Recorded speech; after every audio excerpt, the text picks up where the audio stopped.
भूतिया जुड़वा बहनें। टप्पू और चिकी समर वेकेशन में अपनी मौसी पिंकी के घर जाते हैं। लेकिन भरतपुर गांव का अलग ही अपना कानून है, जहां मर्दों का घर से बाहर जाना मना है। यहां औरतें बाहर का काम करती हैं, वहीं मर्द घर के सारे काम करते हैं। मौसी, आज हम घूमने चलेंगे। गांव देखने का बहुत मन हो रहा है।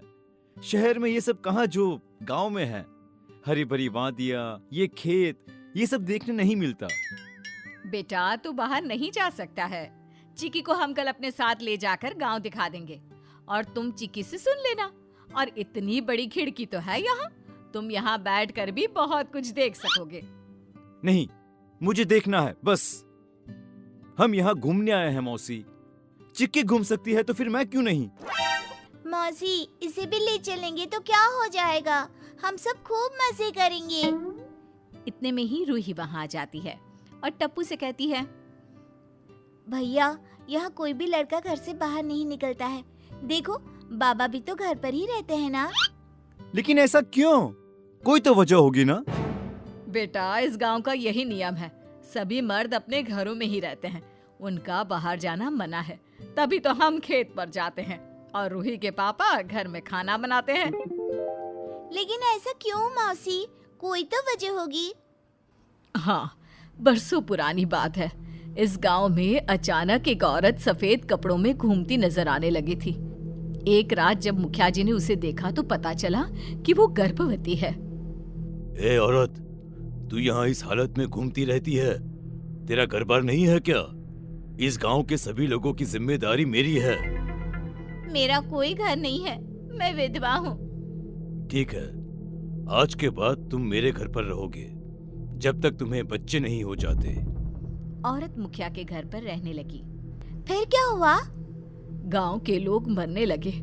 मुखिया को इसकी चिंता होने लगी, लेकिन किसी को समझ में नहीं आ रहा था कि क्या हो रहा है। फिर एक दिन मुखिया ने उस विधवा औरत को रात के 2 बजे गांव में देखा और उसके उल्टे पैरों को देख मुखिया की हालत खराब हो गई और वो भाग खड़ा हुआ। वो औरत नहीं, एक चुड़ैल थी। तब तक चुड़ैल मुखिया का घर छोड़ चुकी थी। अगले दिन मुखिया ने जाने माने तांत्रिकों को बुलाकर चुड़ैल को इस गांव से निकलवाने को कहा। बाबा रे, मौसी, फिर क्या हुआ? चुड़ैल पकड़ी गई? तांत्रिकों ने किसी तरह उस चुड़ैल को अपने काबू में कर इस गांव से निकाल दिया था। लेकिन तब तक चुड़ैल ने 2 जुड़वा बच्चियों को जन्म देकर इस गांव में छोड़ दिया था। वो दोनों चुड़ैल बहनें बहुत शक्तिशाली हैं, जिन्हें पकड़ पाना बहुत मुश्किल है। दोनों चुड़ैल बहनें जिस मर्द को देख लेती हैं, उनके घर को तबाह कर देती है। वो उस लड़के का रूप धर उसके घर चली जाते हैं और उस घर के सभी मर्दों को मार देती हैं। मर्दों को ही क्यों मारती है? लड़कियों को भी तो मार सकती है। क्योंकि उन्हें लगता है कि उनकी विधवा माँ को मर्दों ने ही यहाँ से निकाला है। वो मर्दों से नफरत करती है। इसीलिए इस गांव के सभी लड़के छुप कर रहते हैं ताकि किसी की भी नजर उस चुड़ैल पर ना पड़े। रात को सभी लोग सो जाते हैं, पर टप्पू को नींद नहीं आती। वो उदास बैठा रहता है। क्या हुआ? तू सो क्यों नहीं रहा? क्या दीदी, मेरा तो पूरा मूड ही स्पॉइल हो गया है। क्या सोचकर आए थे हम यहाँ पर? अब अपने दोस्तों को मैं क्या बताऊंगा? तू चिंता मत कर, मैं हूँ ना। इन चुड़ैलों में मैं विश्वास नहीं करती। कल जब मौसी नहीं होंगी और मौसा जी सो रहे होंगे, तब चुपके से हम तीनों निकल जाएंगे। तू हमारी तरह ही तैयार हो जाना ताकि किसी को तुझ पर शक ना हो। सच दीदी, कल हम जाएंगे। अगले दिन टप्पू चिक्की और रूही की तरह लड़कियों वाले वेशभूषा में तैयार हो जाता है और वो 7 गांव देखने निकल जाते हैं। उधर चुड़ैल जुड़वा बहनों को कई दिनों से कोई शिकार नहीं मिला था, इसलिए वो शिकार की तलाश में बेसब्री से बैठी थी। दीदी, किसी लड़के की खुशबू आ रही है। बहुत दिनों से कोई लड़का दिखाई नहीं दिया। हाँ चुटकी, खुशबू तो मुझे भी आ रही है, लेकिन कोई दिखाई नहीं दे रहा। दीदी, नजर गड़ाए रखना, ये मौका छूटना नहीं चाहिए। तू चिंता मत कर। इतने में ही घूमते घूमते तीनों उसी खेत पर आ जाते हैं जहां बांस के पेड़ पर दोनों चुड़ैल बहनें बैठी थी। पेड़ को देख रूही कहती है, चलो हम लोग यहाँ झूला लगाकर झूलते हैं, बहुत मजा आएगा। ये झूले वूले पर तुम लोग ही झूलो, हम लड़कों को इसमें कोई इंटरेस्ट नहीं है। धीरे बोल, कोई सुन ना ले। उधर दोनों चुड़ैल बहन सुनकर हंसने लगती है और कहती है हमने तो सुन लिया। अब तुम्हें हमसे कोई नहीं बचा सकता। चुड़ैलें उन्हें दिखाई नहीं देती है। ये किसकी आवाज है? कहीं ये चुड़ैल बहनें तो नहीं? भागो यहाँ से। तीनों भागने लगते हैं। तभी दोनों चुड़ैल बहनें टप्पू को पकड़ लेती हैं। हमारी नजर से बच पाना आसान नहीं है, चाहे कितना भी रूप बदल लो। चुटकी, तू इसे अपने साथ रख, मैं इसका रूप लेकर खून पीती हूँ कुछ लोगों का। नहीं दीदी, मुझे जाने दो ना, बहुत दिन हो गए खून पिए हुए।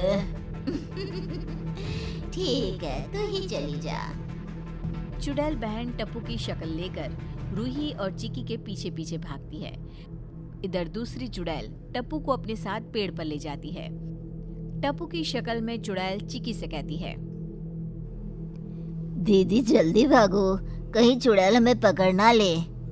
भागते भागते वे तीनों घर पहुंच जाते हैं और चुपचाप सो जाते हैं। मौका पाते ही चुड़ैल रतनलाल का खून पीकर उसे मारकर फेंक देती है। अगली सुबह पिंकी उठती है तो देखती है कि रतनलाल घर से गायब है। पिंकी पूरे गांव में ढूंढती है लेकिन रतनलाल उसे कहीं नहीं मिलता। कहीं ये सब चुड़ैल बहनें तो नहीं कर रही? रूही, हमें सब कुछ मौसी को बता देना चाहिए। इधर चुड़ैल मौका पाकर पड़ोस के घर में टप्पू की शक्ल लिए खेलने के लिए घुस जाती है। इस बार तो लगता है पूरा गांव ही खा जाऊंगी। फिर उस घर के किसी लड़के की शक्ल ले लेती है और घर के सभी मर्दों का खून पीकर उन्हें मार देती है। एक एक करके चुड़ैल कई घरों के मर्दों को मार देती है। गांव में कई औरतें विधवा हो जाती हैं और एक दिन वो घर के बाहर आकर रोने लगती है। औरतों के रोने की आवाज सुनकर पिंकी बाहर निकलकर देखती है। क्या हुआ? ये रो क्यों रही है? अरे क्या करेगी बेचारी, चुड़ैल बहनों के हत्थे चढ़ गए इनके घर वाले। वो जुड़वा बहनें वापस आ गई हैं। क्या कहीं मेरे पति का भी यही हाल तो नहीं हुआ? पिंकी रोने लगती है और तभी चिक्की सभी के सामने आकर सारी बात बता देती है। गांव वाले चिक्की और रूही पर भड़क जाते हैं। आप लोग चिंता मत कीजिए, इन दो चुड़ैल बहनों को तो हम जुड़वा बहनें खत्म करके रहेंगी। बस इन्हें खत्म करने की तरकीब पता चल जाए। चिक्की गांव की एक बूढ़ी औरत के पास जाती है और चुड़ैल बहनों को खत्म करने की तरकीब पूछती है। बेटा, ये लोगों को मारने का एक ही रास्ता है। भोले बाबा की मूर्ति इनसे छुआ दी जाए तो ये खत्म हो जाएंगी। ठीक है अम्मा। चिक्की और रूही लड़की की तरह तैयार हो जाते हैं और अपने हाथों में एक छोटी सी शिवलिंग रख लेते हैं और उसी खेत पर चले जाते हैं। दोनों चुड़ैल बहनें लड़कों को देखकर पगला जाती है। दीदी, अब इस टप्पू की हमें जरूरत नहीं है। आज शिकार खुद चल कर आया है हम दोनों के पास। अब इन दो लड़कों की शक्ल में हम गांव के घरों में घुस जाएंगे। हाँ चुटकी, फेंक इस टप्पू को नीचे। चुड़ैल बहनें टप्पू को नीचे गिरा देती है और टप्पू चिल्लाते हुए बिचाली पर गिर जाता है। टप्पू की आवाज सुन चिक्की और रूही पेड़ की ओर भागते हैं। तभी चुड़ैल बहनें उनके सामने आकर खड़ी हो जाती हैं।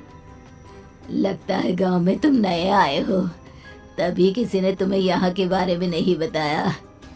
अब आ गए हो तो जाओगे नहीं बच के। चुड़ैल बहनें उन दोनों को मारने के लिए तैयार होती ही हैं। तभी मौका पाते ही चिक्की और रूही अपने हाथों की शिवलिंग उनके माथे पर रख देती हैं और दोनों भस्म हो जाती हैं। चिक्की टप्पू को वापस ले जाकर पिंकी के पास चली जाती है। पूरा गांव चिक्की और रूही की तारीफ के पुल बांध देता है और उनकी वाहवाही करता है और चिक्की वापस शहर लौट आती है टप्पू के साथ।